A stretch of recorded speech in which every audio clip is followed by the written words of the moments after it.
1971 সালে পাকিস্তান ভেঙে জন্ম নিয়েছিল বাংলাদেশ।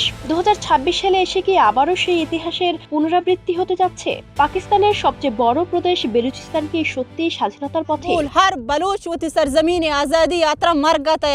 সম্প্রতি একটি চিঠিকে ঘিরে সামাজিক যোগাযোগ মাধ্যম এবং আন্তর্জাতিক অঙ্গনে তুমুল আলোচনা শুরু হয়েছে। সেখানে দাবি করা হয়েছে রিপাবলিক অব বেলুচিস্তান নামে একটি স্বাধীন রাষ্ট্র প্রতিষ্ঠিত হয়েছে। শুধু তাই নয়, স্বাধীনতাকামীদের দাবি তারা নাকি ইতোমধ্যেই বেলুচিস্তানের প্রায় 85% এলাকা নিজেদের নিয়ন্ত্রণে নিয়েছে। স্বাভাবিকভাবেই প্রশ্ন উঠছে, পাকিস্তান কি সত্যি তার সবচেয়ে বড় প্রদেশের নিয়ন্ত্রণ হারিয়েছে, নাকি এটি কেবল একটি রাজনৈতিক দাবি? বাস্তবতা হলো, এখনো পর্যন্ত কোনো আন্তর্জাতিক নিরপেক্ষ সংস্থা এই দাবি নিশ্চিত করেনি। পাকিস্তানও এখনো বেলুচিস্তানের প্রশাসনিক নিয়ন্ত্রণ নিজেদের হাতেই রয়েছে বলে দাবি করছে। অর্থাৎ একটি চিঠি প্রকাশ বা স্বাধীনতার ঘোষণা দিলে কোনো অঞ্চল আন্তর্জাতিকভাবে একটি স্বাধীন রাষ্ট্র হয়ে যায় না।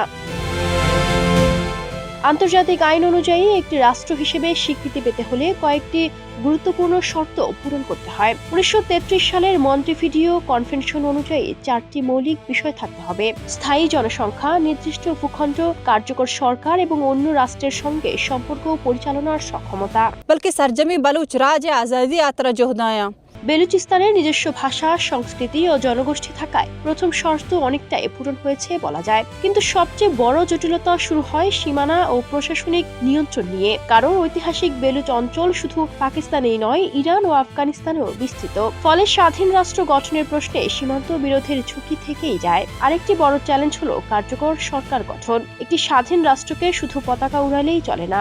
আইন শৃঙ্খলা, শিক্ষা, স্বাস্থ্যসেবা, কর আদায় এবং প্রশাসন সবকিছু পরিচালনা সক্ষমতাও থাকতে হয়। তবে এসব শর্ত পূরণ করলেও আরেকটি বড় বাধা রয়ে যায়: আন্তর্জাতিক স্বীকৃতি। বিশ্বের প্রভাবশালী দেশগুলো স্বীকৃতি না দিলে কোনো রাষ্ট্র জাতিসংঘের সদস্য হতে পারে না, আন্তর্জাতিক আর্থিক ব্যবস্থায় অংশ নিতে পারে না, এমনকি তার পাসপোর্টও অনেক দেশে গ্রহণযোগ্য হয় না।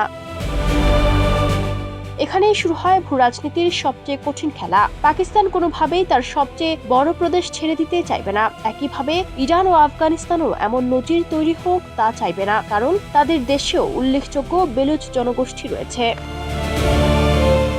আর সবচেয়ে গুরুত্বপূর্ণ ভূমিকা চীনের বহু বিলিয়ন ডলারের চীন পাকিস্তান অর্থনৈতিক করিডর এবং কৌশলগতভাবে গুরুত্বপূর্ণ গোয়াদর বন্দর বেলুচিস্তানে অবস্থিত।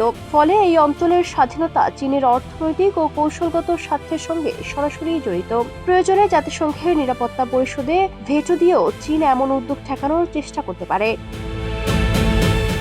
তাই 1971 সালের বাংলাদেশের সঙ্গে তুলনা করা হলেও বাস্তব পরিস্থিতি সম্পূর্ণ এক নয়। বাংলাদেশের স্বাধীনতার পেছনে যে আন্তর্জাতিক ও আঞ্চলিক বাস্তবতা কাজ করেছিল, বেলুচিস্তানের ক্ষেত্রে সেই সমীকরণ অনেক বেশি জটিল। সব মিলিয়ে বলা যায়, বেলুচিস্তানের স্বাধীনতার দাবি আন্তর্জাতিক রাজনীতিতে নতুন করে আলোচনার জন্ম দিয়েছে। তবে এখনই নতুন একটি রাষ্ট্র জন্ম নিয়েছে এমন সিদ্ধান্তে পৌঁছানোর সুযোগ নেই। ভবিষ্যতে এই আন্দোলন কোন দিকে মোড় নেবে, সেটি এখন বিশ্ব রাজনীতির সবচেয়ে বড় প্রশ্ন। Ayesha Akhtar, Swarna, Campus Times.